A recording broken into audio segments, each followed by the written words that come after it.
Olá, gente. Seja bem-vindo aqui ao meu canal. Eu me chamo Cleibson Américo, alguns já me seguem. Quem não está me seguindo ainda pela primeira vez, seja muito bem-vindo. Hoje falaremos sobre a Quaresma. A Quaresma é um tempo litúrgico, belíssimo, profundo e antiquíssimo na história da liturgia cristã. A Quaresma, como muitos aqui já sabem, ela provém da experiência que Cristo fez de 40 dias no deserto. De modo que a palavra quaresma, em latim quadragésima, significa 40. Né? Em referência aos 40 dias que Jesus passou no deserto. Isso está no capítulo 4 do Evangelho segundo Mateus, as tentações de Cristo. E também é uma lembrança dos 40 dias que Moisés passou no Monte Sinai, isso está no capítulo 34 do livro do Êxodo, como também os 40 dias que Elias passou no Monte Horebe, isso é no capítulo 19 do primeiro livro dos Reis. Esse número 40 na Bíblia é um número bem simbólico. Como todo número que aparece na Bíblia, ele é simbólico, nunca é quantitativo. Os números na Bíblia são sempre qualitativos, cada número tem um significado. E 40 significa tempo de provação. Este é o significado do 40, tempo de provação, certo? Nesse tempo de provação, nós vamos com Cristo ao deserto. Nós, enquanto cristãos e igreja, nós somos convidados a fazer também essa experiência do combate espiritual, o que os padres do exército chamavam de ir combater os demônios, os nossos demônios interiores. E nessa quaresma a igreja nos convida a fazer esse combate espiritual, esse retiro espiritual, combatendo por meio de 3 elementos que devem ser muito presentes sempre, mas sobretudo na quaresma, que é o jejum, a oração e a caridade. O jejum é uma forma de dizer para nós mesmos que nós não obedecemos aos nossos instintos, que os nossos instintos é que devem estar ao nosso serviço.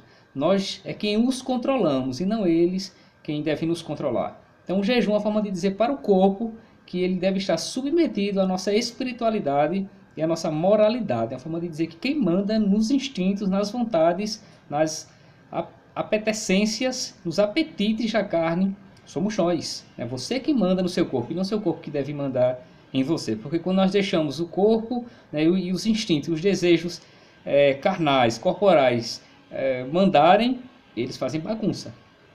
Então nós devemos ser o Senhor do nosso corpo.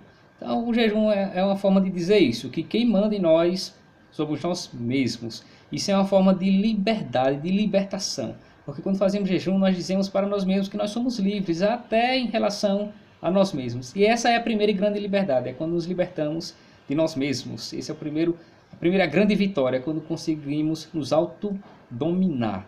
Então, o jejum, a oração, devemos aprofundar a oração, fazer uma oração mais concentrada, mais silenciosa, uma oração mais orante, mais meditativa nesse tempo de quaresma, sobretudo. Tentar guardar o santo silêncio. É importante a oração do rosário, ou alguma outra oração que você costume fazer, intensificar. A proposta litúrgica é a gente intensificar a nossa vida de oração. E depois a caridade. Isso tudo deve se traduzir em obras. Fazer a caridade, ajudar alguém. Quem sabe, quando você for fazer a feira, comprar umas coisas extra para dar a alguém, separar algumas roupas que estejam boas para doar para alguém. Enfim, a caridade ela acompanha. E quando a gente faz isso, a gente consegue sentir os efeitos e os frutos espirituais dessas boas escolhas. Então, jejum, oração e caridade. E, além disso, também é recomendado sempre fazermos uma abstinência de algo que a gente gosta bastante, certo?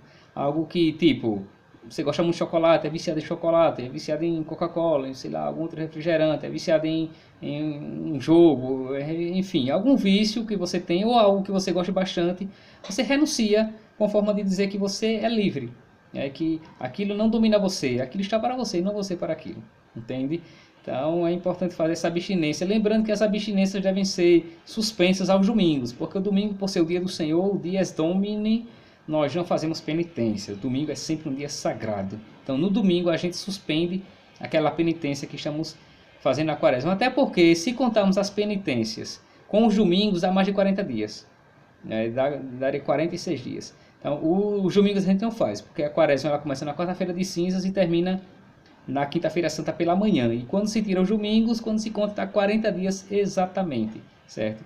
Então esse tempo da quaresma, meus amados, nós somos convidados a ter essa preparação espiritual, a ir com Cristo ao deserto, para podermos combater os nossos demônios, combater os nossos vícios. E não são poucos os vícios que nós temos. Não é? Santo Agostinho, e Santo Tomás de Aquino, sobretudo, né, nas suas meditações sobre a quaresma, ele nos exorta a gente ir ao deserto para combater os nossos demônios. Né? E todos os santos padres, todos os pais espirituais sempre faziam essa exortação a que nós possamos ir ao deserto, às vezes o deserto é apenas interior mesmo, mas ir lá combater os nossos demônios. Entende? Então a quaresma é esse tempo belíssimo, né, que nos prepara em referência à Páscoa. A quaresma só existe por causa da Páscoa. Não é? Primeiro se estabeleceu a festa da Páscoa cristã no século II, e desde o século IV viu-se e sentiu-se a necessidade de se preparar melhor para esse grande acontecimento, por meio de uma quarentena, né, se purificando, preparando o espírito, né, para celebrar com menos indignidade os santos mistérios pascais. Então, por que celebramos a Páscoa? Nós nos preparamos com uma quarentena, com uma quaresma. Esse é o sentido de fazermos uma quaresma, tá certo? Então fica aqui essa breve reflexão histórica, litúrgica, né, e também penitencial para fazermos bem essa quaresma. Né? Você na sua paróquia pode também participar, pode e deve participar das vias sacras, meditando os mistérios da paixão do Senhor, né, das celebrações penitenciais, enfim. Lembrar da confissão sacramental, que é importantíssima, né, que possamos nos confessarmos durante essa quaresma para celebrarmos, né, melhor a Páscoa do Senhor, tá certo? Então vamos vivenciar essa quaresma com muita alegria, com muita fé e com muita espiritualidade, para sentirmos os frutos espirituais. Algumas leituras são importantes, né? A leitura bíblica é muito importante. Você pode selecionar um livro bíblico, né, tipo o Evangelho segundo João, ou o Evangelho segundo Lucas, ou algum outro texto, e meditá-lo diariamente, um capítulo por dia, durante essa quaresma. Pode também meditar alguns textos, como as meditações sobre a quaresma de Santo Tomás de Aquino, ou as meditações sobre a quaresma de Santo Afonso Maria de Ligório, entre outros textos espirituais. Mas se puder, faça desse tempo um tempo também do aprofundamento da leitura espiritual. E certamente quando a gente vive dessa forma a quaresma, a gente sente os efeitos, né, que isso produz em nossa vida espiritual, a qual nós devemos nutrir. Assim como nós nutrimos a nossa vida corporal, nós devemos muito mais ainda nutrir a nossa vida espiritual, tá certo? Então fica aqui a nossa recomendação.